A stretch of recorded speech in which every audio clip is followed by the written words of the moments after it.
오늘 저희가 함께 나눠볼 말씀은 열왕기상 17장 8절에서 24절의 말씀입니다. 열왕기상 17장 8절에서 24절의 말씀을 저와 여러분들이 함께 합독하여서 나누어 보도록 하겠습니다. 여호와의 말씀이 엘리야에게 임하여 이르시되 너는 일어나 시돈에 속한 사르밧으로 가서 거기 머물라. 내가 그곳 과부에게 명령하여 내게 음식을 주게 하였느니라. 그가 일어나 사르밧으로 가서 성문에 이를 때에 한 과부가 그곳에서 나뭇가지를 줍는지라. 이에 불러 이르되 청하건대 그릇에 물을 조금 가져다가 내게 마시게 하라. 그가 가지러 갈 때에 엘리야가 그를 불러 이르되 청하건대 내 손에 떡 한 조각을 내게로 가져오라. 그가 이르되 당신의 하나님 여호와께서 살아계심을 두고 맹세하노니 나는 떡이 없고 다만 통에 가루 한 움큼과 병에 기름 조금뿐이라. 내가 나뭇가지 둘을 주워다가 나와 내 아들을 위하여 음식을 만들어 먹고 그 후에는 죽으리라. 엘리야가 그에게 이르되 두려워하지 말고 가서 내 말대로 하려니와 먼저 그것으로 나를 위하여 작은 떡 한 개를 만들어 내게로 가져오고 그 후에 너와 내 아들을 위하여 만들라. 이스라엘의 하나님 여호와의 말씀이 나 여호와가 비를 지면에 내리는 날까지 그 통의 가루가 떨어지지 아니하고 그 병에 기름이 없어지지 아니하리라 하셨느니라. 그가 가서 엘리야의 말대로 하였더니 그와 엘리야와 그의 식구가 여러 날 먹었으나 여호와께서 엘리야를 통하여 하신 말씀같이 통에 가루가 떨어지지 아니하고 병에 기름이 없어지지 아니하니라. 이 일 후에 그 집 주인 되는 여인의 아들이 병들어 증세가 심히 위중하다가 숨이 끊어진지라. 여인이 엘리야에게 이르되 하나님의 사람이여 당신이 나와 더불어 무슨 상관이 있기로 내 죄를 생각나게 하고 또 내 아들을 죽게 하려고 내게 오셨나이까. 엘리야가 그에게 그의 아들을 달라 하여 그를 그 여인의 품에서 받아 안고 자기가 거처하는 다락에 올라가서 자기 침상에 누이고 여호와께 부르짖어 이르되 내 하나님 여호와여 주께서 또 내가 우고하는 집 과부에게 재앙을 내리사 그 아들이 죽게 하셨나이다 하고 그 아이 위에 몸을 3번 펴서 엎드리고 여호와께 부르짖어 이르되 내 하나님 여호와여 원하건대 이 아이의 혼으로 그의 몸에 들어오게 하옵소서 하니 여호와께서 엘리야의 소리를 들으심으로 그 아이의 혼이 몸으로 돌아오고 살아난지라. 엘리야가 그 아이를 안고 다락에서 방으로 내려가서 그의 어머니에게 주며 이르되 보라 내 아들이 살아났느니라. 여인이 엘리야에게 이르되 내가 이제야 당신은 하나님의 사람이시요 당신의 입에 있는 여호와의 말씀이 진실한 줄 아노라 하니라. 아멘. 네, 오늘 본문은 사르밧 과부의 집에서 일어난 일들을 기록하고 있습니다. 우리는 앞선 7절의 말씀을 통하여서 엘리야가 그릿 시냇가에 물이 마름으로 위기에 처하게 되었음을 보게 됩니다. 그런데 가뭄으로 시내의 물이 마르자 오늘 본문 8절에 나오고 있듯이 다시 하나님의 말씀이 엘리야에게 임하게 됩니다. 한글 성경에는 번역이 되지 않았지만 원문을 보게 되면 이 8절 앞에 그리고라고 하는 접속사가 붙게 됩니다. 이것은 물이 마른 즉시 하나님께서 즉각적인 행동을 취하였음을 보여주는 그런 접속사입니다. 하나님께서 자기 종이 위기에 처해 있는 것을 보시고 즉각적으로 엘리야에게 말씀하시고 엘리야가 거할 안전한 곳으로 다시 인도를 하십니다. 그런데 하나님께서 인도하신 그곳의 상황은 별로 좋지 못하였습니다. 10절과 11절을 보게 되면 엘리야는 사르밧에서 하나님께서 명하신 과부를 만났습니다. 그리고 그녀에게 물과 떡 한 조각을 요구합니다. 평상시의 상황에서 사르밧 가부를 향한 이 엘리야의 요구는 물질적인 측면에서 볼 때에 얼마 안 되는 것이고, 따라서 그렇게 큰 요구라고 볼 수가 없습니다. 그러나 당시 이 여인이 처한 상황을 감안한다면 이 같은 요구는 이 과부가 감당하기 힘든 그러한 요구였습니다.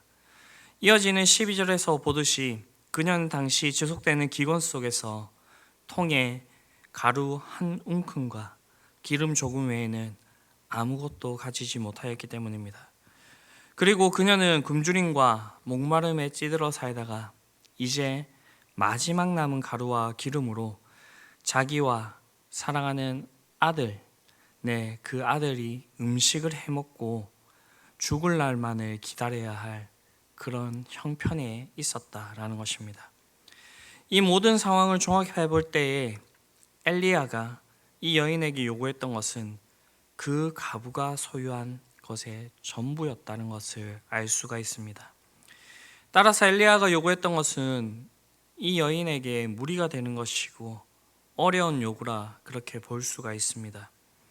그렇다면 하나님께서 이 엘리야를 통하여서 이렇게 무리한 요구를 하신 이유가 무엇일까요?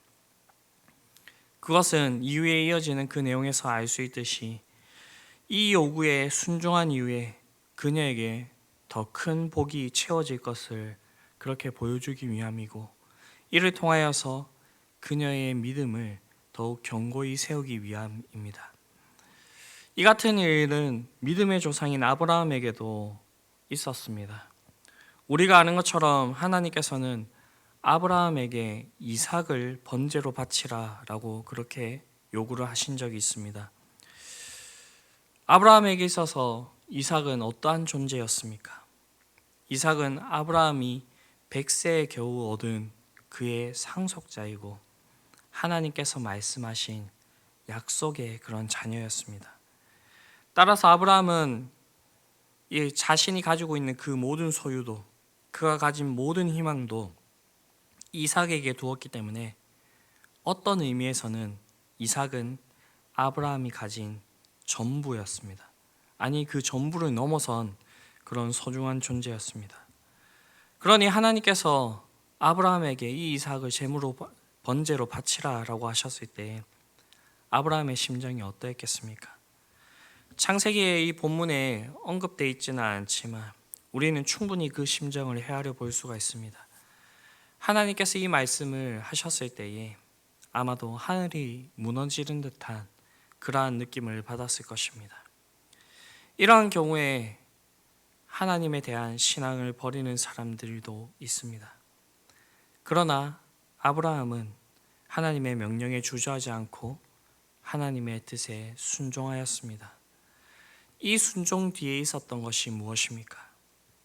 그곳에서 하나님의 예비하심을 경험하게 되었고 그곳에 계시는 하나님을 만나게 되는 그런 놀라운 경험을 하게 됩니다. 이런 말씀에서 우리는 한 가지 사실을 알 수가 있습니다. 그것은 하나님께서 오늘을 살아가는 우리에게도 이 같은 요구를 하실 수 있다라는 것입니다. 다시 말해 하나님은 우리에게 가진 그 모든 것, 우리가 우리의 목숨보다 소중히 여기는 것을 요구하실 수도 있다라는 것입니다.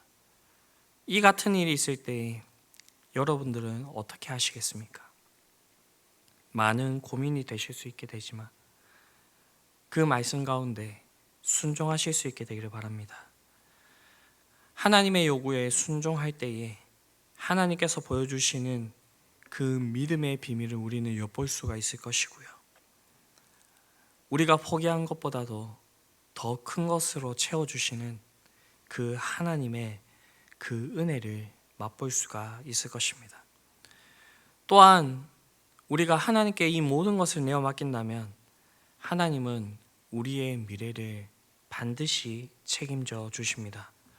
이어지는 13절과 14절의 말씀을 보게 되면 엘리야가 자신의 열악한 사정을 말하는 사르밧 가부를 향하여서 먼저 자기를 위하여서 떡을 만들어 가져올 것을 요구하고 있습니다.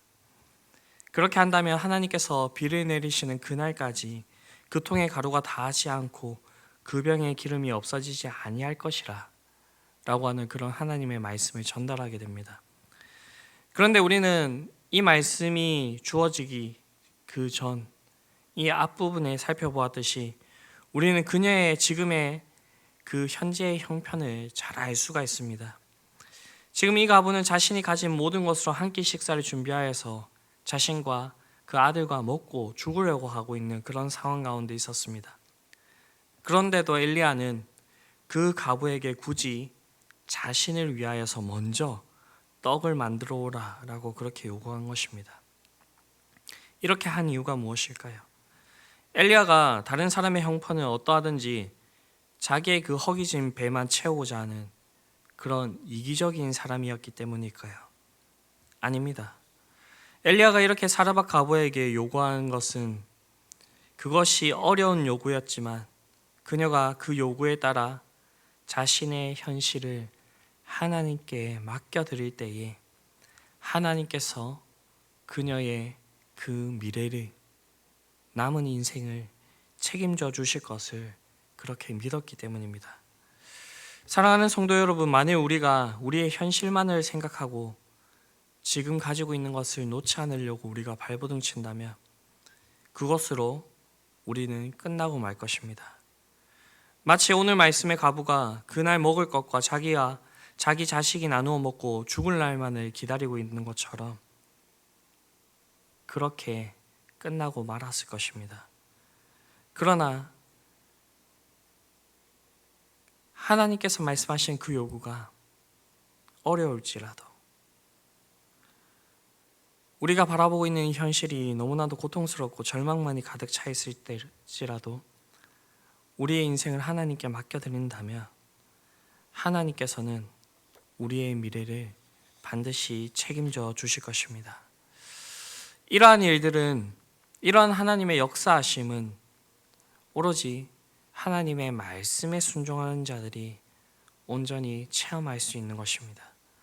15절과 16절의 말씀을 다시 보겠습니다. 그가 가서 엘리야의 말대로 하였더니 그와 엘리야와 그의 식구가 여러 날 먹었으나 여호와께서 엘리야를 통하여서 하신 말씀같이 통의 가루가 떨어지지 아니하고 병의 기름이 없어지지 아니하리라. 이 말씀을 보면 사르밧 가부가 엘리야와 자기 아들로 더불어 비가 다시 오기 전까지 통의 가루가 다하지 아니하고 병의 기름이 없어지지 아니하므로 그 궁핍함이 없어졌음을 그렇게 보여주고 있습니다. 이처럼 극심한 흉년으로 먹을 것이라고 찾아볼 수 없는 현실 속에서 이 사르밧 가부가 지속적으로 먹을 것을 공급받을 수 있었던 그 이유는 어디에 있었습니까? 그것은 이 가부가 엘리야가 전해주는 바 하나님의 말씀을 듣고 그 말씀에 그대로 순종하였기 때문에 이러한 일들이 일어날 수 있었다라는 것입니다. 오늘 말씀에서 보여주는 것처럼 사르밧 가부가 하나님의 말씀에 순종함으로써 체험할 수 있었던 이런 하나님의 역사는 성경의 곳곳에서 반복되어서 강조되고 있는 내용입니다. 대표적인 내용을 보게 된다면 요한복음을 보면 예수님께서 첫 이적인 가나의 혼인잔치가 그렇게 기록되어 있습니다. 당시 손님으로 초대되었던 예수님에게 예수님의 모친인 마리아가 혼인잔치에서 절대적으로 필요한 포도주가 떨어졌다는 것을 알고 도움을 구합니다. 마리아는 예수님으로부터 거절의 말씀을 들었지만 그럼에도 불구하고 그 집 하인들에게 예수님께서 너희에게 무슨 말씀을 하시든지 그대로 하라라고 당부하였습니다. 이후 예수님께서는 그 하인들에게 당시 결례에 쓰는 돌 항아리에 물을 채우라고 명하시고 그 물을 연회장에 가져다 주라 그렇게 말씀을 하셨습니다. 이 하인들이 그 말씀에 순종하였을 때에 물이 변하여 포도주가 되었습니다. 연회에 있는 사람들은 이 포도주가 어디에서 왔는지 알지 못하였으나 예수님의 말씀에 순종하여서 물을 떠온 하인들은 그 포도주가 어디에서 온 것인지 알더라라고 그렇게 기록되어 있습니다. 그렇습니다. 하나님의 역사는 하나님의 말씀에 순종하는 자만이 온전히 이해할 수 있고 온전히 경험할 수 있는 것입니다. 그렇다면 이러한 말씀들을 성경의 곳곳에서 계속 반복하는 그 이유는 무엇일까요? 그것은 이 말씀을 받는 우리들이 이와 같은 순종을 통하여서 우리의 인생 가운데서 하나님의 역사하심을 체험하는 그런 주인공이 되어라 라는 것입니다. 사랑하는 성도 여러분, 하나님의 말씀에 순종함으로써 하나님의 말씀을 통해 이루어지는 그 놀라운 일들을 경험하실 수 있게 되기를 바랍니다. 여러분들이 하나님의 말씀에 순종할 때에 하나님은 여러분들을 통하여서 일하실 뿐만 아니라 그 놀라운 일들의 그 축복을 세상 모든 사람들이 알도록 우리를 향하여서 그렇게 드러낼 것입니다. 그리고 이 일하시는 하나님은 전능하신 하나님으로서 그 하나님의 능력이 모자라거나 다함이 없음을 우리는 알 수가 있습니다. 이어지는 말씀을 보게 되면 사르밧 가부의 아들이 죽게 되지만 엘리야가 기도함으로써 하나님께서 그 기도를 들으시고 이 사르밧 가부 죽었던 그 아들을 다시 살리게 되는 그러한 이야기가 나오고 있습니다. 이러한 일들이 일어날 수 있는 것은 우리가 하나님의 말씀에 순종하게 될 때에, 우리가 하나님과 온전히 함께하게 될 때에 이러한 일들이 우리에게 있을 수 있게 되는 줄 믿습니다. 이러한 일들이 오늘 살아가는 저와 여러분들의 인생에 가득할 수 있는 그런 일들이 될 수 있게 되기를 바라고, 우리가 이러한 일들이 우리의 인생에 쌓임으로 하나님을 더욱더 신뢰하고 하나님 앞에 믿음에 더욱더 장성한 분량까지 자라난 자로서 그렇게 살아갈 수 있게 되기를 간절히 바랍니다. 기도하시겠습니다. 사랑과 은혜가 풍성하신 아버지 하나님, 오늘 말씀을 통하여서 우리가 하나님의 말씀에 순종할 때에 하나님께서 우리를 위하여서 어떤 일들을 행하시는지를 함께 살펴보았습니다. 하나님께서 요구하시는 그 일들이 때로는 우리에게 너무나도 힘들고 어렵고 고통스러운 그런 일들이 될 수도 있고, 우리의 전부를 요구하는 듯한 그런 요구로 느껴질 수도 있습니다. 그러나 우리가 순종할 때에 하나님께서는 우리에게 더 크고 놀라운 일들을 보여주시며 하나님께서 우리에게 더 좋은 것들로 채워주시는 그러한 사실들을 우리가 살펴보았으니, 하나님, 우리가 이 하나님을 온전히 신뢰하며 하나님의 말씀에 온전히 순종할 수 있는 자들이 될 수 있게 되기를 바랍니다.